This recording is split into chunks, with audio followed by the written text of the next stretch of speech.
Yes, hello, my name is Abby. I'm in the Lely lab this summer over at the USDA building, and I'm originally from Northern Michigan University, so a small university in the Upper Peninsula of Michigan where I do none of this stuff. So it was very interesting to learn kind of a new subject, new methods, new techniques throughout the summer. So more specifically about my project here, I was kind of investigating the negative correlation between carotenoids and starch. Carotenoids are very important for our human health. They provide us vitamins. They're also the pigments that make a tomato red, for example. Starch, as we know, potatoes are full of starch. They're also a very important food, and they also directly affect crop yield. So if you are high in starch, you have a larger crop yield. So that kind of goes with the importance of this study here is due to previous research telling us about the negative correlation. Plants that are high in vitamins actually are low in yield.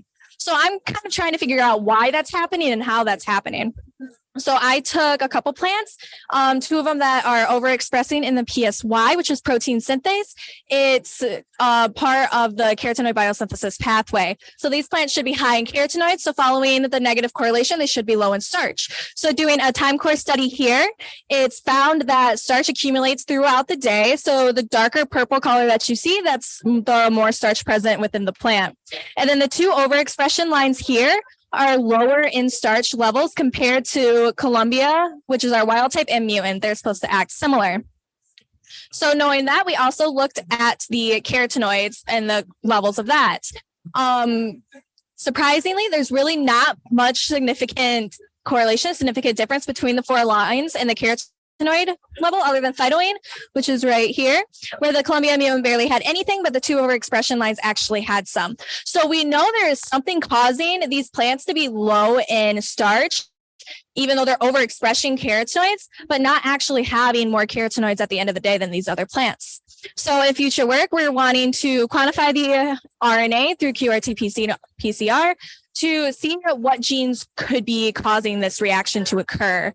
So these 5 candidate genes here were chosen because they're being upregulated in the PSY overexpression line, meaning that there's double the amount of these genes than in the Columbia wild type.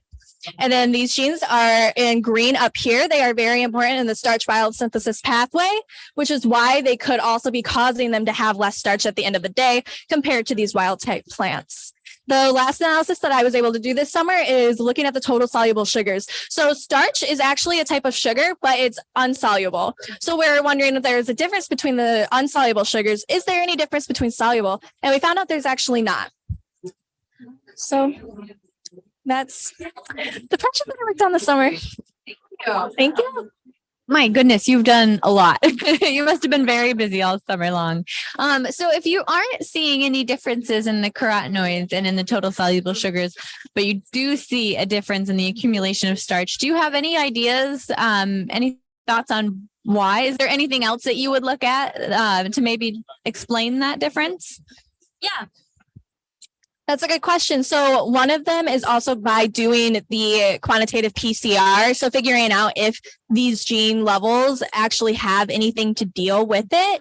And maybe the plant actually has a withstanding amount of carotenoids that they can hold at the end of the day. So maybe they all do have to go back to that same point because they can't hold more. That's just a hypothesis of mine. But that's pretty much the main thing that I could think of. So the next step would really just be starting to look at these genes and how they can move forward with the project. Oh, how fun. And it's so important. Yeah, because nutrients in food right now, it's just the most important thing. If we can't increase yield, we need to increase nutrients. So is there any part of this project, obviously the qPCR and stuff, but would you like to continue with this kind of project? Did you enjoy your work this summer since it is, like you said, very different from what you're used to? Yeah, I think studying crop nutrition is something that does interest me a lot. I definitely liked doing the different types of extractions for the carotenoids and the soluble sugars. It definitely was more kind of a chemistry analysis using like mass spec to get some of these charts here, and then comparing it to the starch staining where this was kind of what I call microsurgery to kind of get out. I personally did the chemistry side of it, maybe a little bit more than the starch staining or more of the genetics within the plant. So this specific project, probably not, but someone using some of the similar methods that I used this summer in the future. Good. Well, thank you so much for sharing your project with us, and good luck with the rest of your summer.